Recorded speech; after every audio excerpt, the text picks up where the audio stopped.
In Last Kiss, Episode 8 of Season 3 of The Summer I Turned Pretty, Belly and Jeremiah's wedding day finally arrives, but after all that anticipation, I'm a little let down. Undoubtedly, there was a lot of drama and some terrifying disclosures, but with regards to Belly, Lola Tongue, I feel empty. Why is the program trying so hard to take away her free will? Once more, everything that occurs to her and those around her happens without her having any real control or voice. Indeed, one of the few choices she's chosen for herself this season is to tell Jerry, Gavin Casalegno, about Conrad's, Christopher Briney, confession. But once more, Jeremiah was the only thing on her mind. Belly and Jeremiah are totally dependent on each other, as Taylor, Rain Spencer, kindly explains to her, unfortunately, a bit too late in the game. That assertion is clearly supported by the writing decisions made for Belly's character this season, and more so in this episode, and I can see their point of view. However, Belly no longer feels like a person at this point. She seems to be a story point. In Episode 8 of Season 3 of The Summer I Turned Pretty, the disgusting truth about Jeremiah's adultery is revealed. He was aware of Conrad and Belly's spontaneous Christmas celebration, but he waited for her to tell him the truth rather than confronting her about it directly.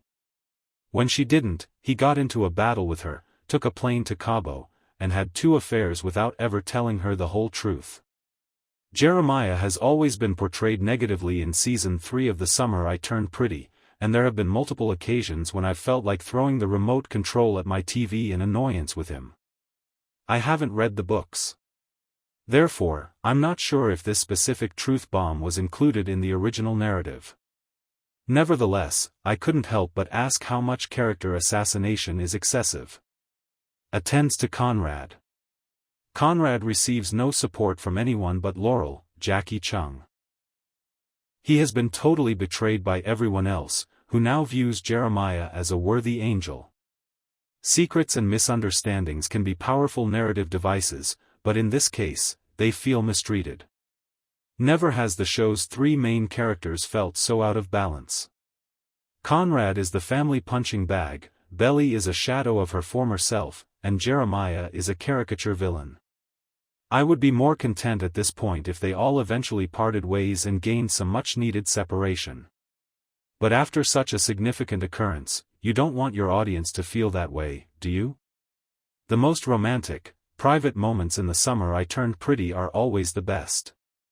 The goodbye between Conrad and Belly did actually make me feel something for them both, even though the romance has been masked by excessive dramatic tension.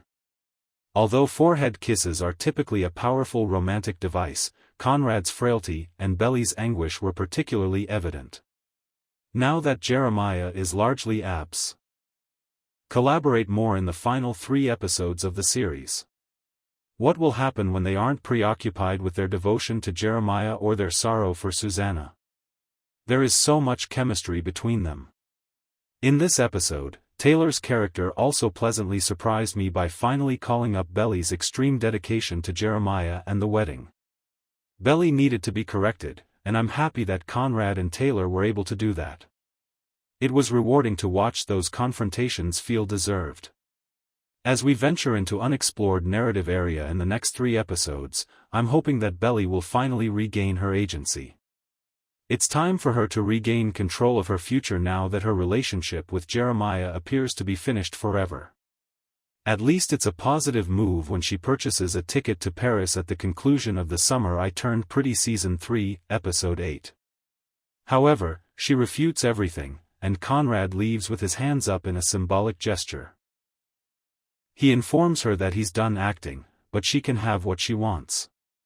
And when Belly's narration enters, she acknowledges that she will never be able to let Conrad go since he makes her feel everything. She validates her inner feelings shortly after the altercation by revealing that she still has a Conrad teddy bear in her wardrobe, which is wearing the Eternity necklace. Conrad and Taylor, who has emerged as Season 3's MVP, have a brief conversation. When he finally realized she was there, she chastises him for waltzing in. He responds that he never forgot and blames him for waltzing in when he finally realized she was there. It's kind of amazing that Conrad isn't giving in now that he's publicly expressing his feelings. However, Taylor urges Conrad to let Belly go since she doesn't sure he can be the person she needs. Jeremiah's extracurricular activities in Cabo aren't mentioned, which would have provided a good counterpoint, but it appears like Conrad is just using his position to gain Belly back. The rehearsal supper appears out of nowhere. In her voiceover, Belly says she's avoiding Conrad and questions why he's still there.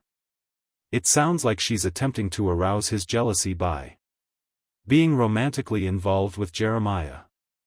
Though his brooding speaks for itself, Conrad deserves respect for sitting there quietly. Adam approaches to congratulate the happy couple on their marriage and Jerry's acceptance of a full-time position at the company after they have each made separate toasts to their immediate family and friends. Jeremiah's to Conrad, of course, is that he is loyal and that they are brothers for life. Belly's disbelief is overwhelming her. She wants them to make these kinds of decisions together, and Jeremiah didn't bring this up to her.